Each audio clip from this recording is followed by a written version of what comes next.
it's a precious commodity. What's at the core is moral courage, and that's what every warrior possesses. Duty, honor, country. The ultimate experience a man can have is being in combat and seeing if you can handle that. Some people were meant to be 911 and some people were meant to call 911. Boats were being blown out of the water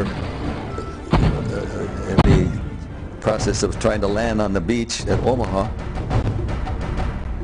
Train, train, train. In my training, you know, pain is weakness leaving the body. The more difficult the standards were for soldiers, sailors, Marines, airmen to attain, the stronger that bond was. You make the plan, you go, and it's until it's done. There's no halfway. There's no. You just got to go. Just balls to the wall. There's no other way. You don't create war fighters in a vacuum. You have to subject them to heat and pressure until you get diamonds. The more you sweat in peace, the less you bleed in war.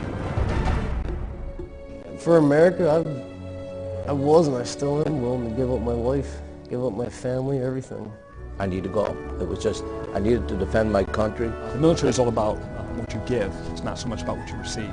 Everybody owes this country something.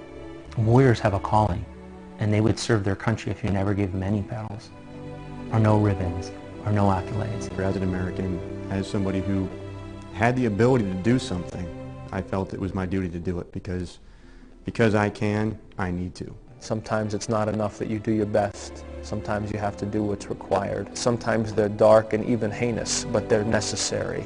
And that's what often is required. And it's not our best that we have to do, but it's the thing that's required. Sometimes we have to take out the trash and be willing to do what's required.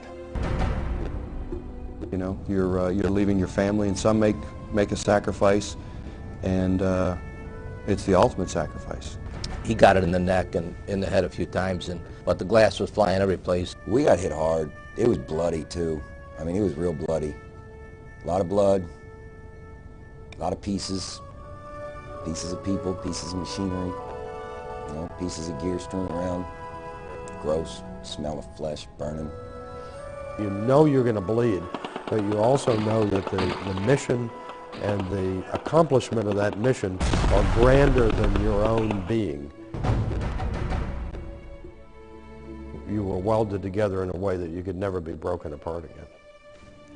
Fearless brothers.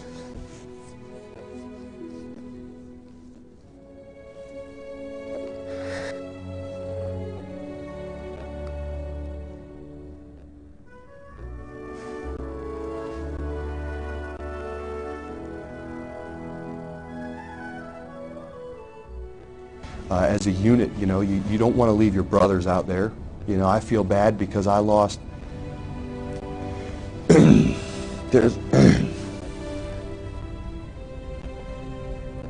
I owe everything that I have right now to that man right there, Doc Thompson. Doc Thompson got hit by an IED on his third deployment to Iraq, and he didn't make it through. He didn't have somebody there to help him, so he passed away. It's very exacting if you go to a military funeral. Everything from a 21-gun salute to how the flag is folded or presented, to try and let the family know how much they meant to us. The people that we have lost died doing what they believed in. Oftentimes they had lived more in the short period of time doing the things that they had done than people who get up and go to the exact same job doing the exact same thing year after year after year. This is a country that still produces warriors. Once we lose the ability to produce those warriors, then we've lost the ability to maintain our country. By golly, this country is the greatest country in the world. And if we don't watch it, we're going to be knocked off of our perch. The United States is the beacon of light. Whether we want to admit it or not, people look up to us and as the moral courage and the moral compass of the world. The only regret I have right now is that I'm not on the battlefield as we speak. It's the land of the free. It's the way it's got to be. It's the greatest country on the face of the planet.